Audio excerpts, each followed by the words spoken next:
Shalom, salam sejahtera buat saudara-saudaraku yang terkasih. Kita berjumpa kembali di dalam renungan pagi. Saudara-saudari sekalian, marilah kita mendengar firman Tuhan. Sebelum mendengar firman Tuhan, marilah kita bersama-sama berdoa terlebih dahulu. Bapa kami yang di surga, Bapa yang kami kenal di dalam nama Tuhan Yesus, kami mengucapkan terima kasih atas berkat dan kasih sayang Tuhan di pagi hari ini. Dan boleh kami bangun di pagi hari ini di dalam kondisi sehat jasmani dan rohani kami. Tuhan yang baik, kami mau mendengar firman-Mu di pagi hari ini. Bukakan hati pikiran kami agar kami mengerti isi firman Tuhan dan melakukannya. Terimalah doa dan sembah kami ini di dalam nama Tuhan Yesus Kristus. Amin. Saudara-saudaraku yang terkasih, renungan di kita pada pagi hari ini diambil dari kitab 2 Korintus pasal 1, dimulai dari ayat 3 sampai dengan ayat 5, dengan tema ucapan syukur.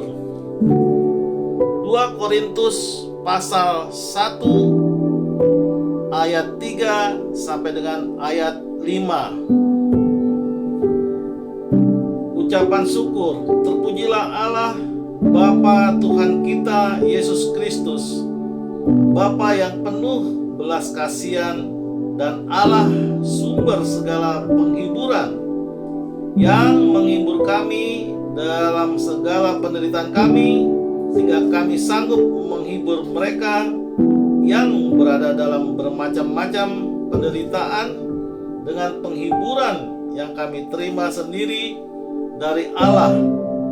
Sebab sama seperti kami mendapat bagian berlimpah-limpah dalam kesengsaraan Kristus, demikian pula oleh Kristus kami menerima penghiburan berlimpah-limpah. Demikianlah pembacaan firman Tuhan.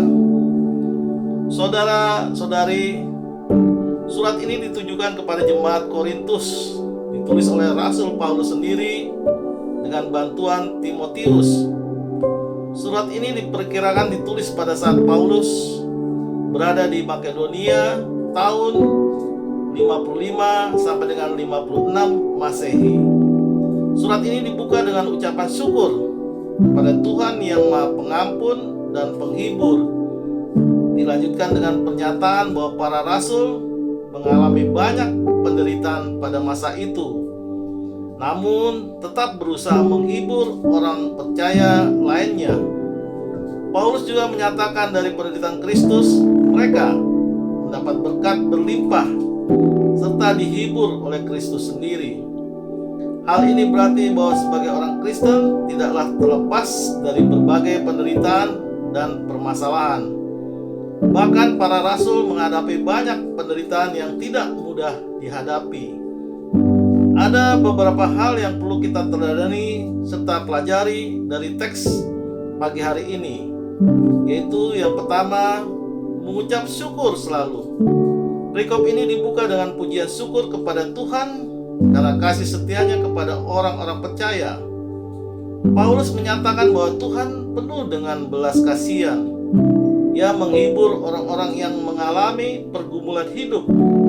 Ketika kita mengalami permasalahan hidup, tidak jarang kita merasa Tuhan tidak mendengar doa-doa kita. Namun dari teks ini dikatakan bahwa Tuhan berbelas kasihan, yang berarti Tuhan tidak mungkin memperkenankan cobaan yang tidak sanggup kita hadapi. Percayalah, pergumulan yang kita hadapi dapat kita lalui dengan penyertaan Tuhan. Pergumulan yang kita hadapi memberikan kita pelajaran yang berharga dan membuat kita semakin dewasa dalam iman. Yang kedua, menghibur sesama. Teks ini menjelaskan bahwa sebagai sesama orang percaya harus saling menghibur. Ini berarti sebagaimana penghiburan yang diterima dari Tuhan harus diteruskan kepada sesama, agar kasih Tuhan itu menghibur semua orang. Yang ketiga, hal yang perlu diperhatikan di sini adalah bahwa penderitaan bukanlah suatu akhir kehidupan, melainkan sarana untuk menyatakan kasih Tuhan kepada sesama manusia. Bahwa Kristus menderita demi kita agar kita dibebaskan dari segala dosa. Jadi, saudara-saudari yang terkasih, marilah kita tetap bersyukur kepada Tuhan walau hal apapun yang terjadi kepada kita, baik atau buruk pun, itu karena di dalam segala penderitaan atau permasalahan kita, Tuhan hadir dan menyertai kita. Karenanya kita harus meneruskan kasih Tuhan kepada sesama yang juga dalam pergumulan, agar kasih Tuhan yang melimpah tersebar ke semua orang-orang percaya. Amin. Tuhan Yesus memberkati. Kita tutup renungan kita di pagi hari ini dengan berdoa. Terima kasih Tuhan atas firman-Mu di pagi hari ini. Ajari kami ya Tuhan, agar kami selalu setia dan selalu percaya kepadamu di dalam kami menjalani kehidupan kami dan aktivitas kami sepanjang hari ini. Dengarlah doa dan sembah kami ini di dalam nama Tuhan Yesus Kristus. Amin. Saudara-saudaraku yang terkasih, marilah kita selalu mengucap syukur di dalam hidup ini, dan kita percaya renungan pagi hari ini menjadi sumber berkat dan sumber kasih untuk kita. Shalom.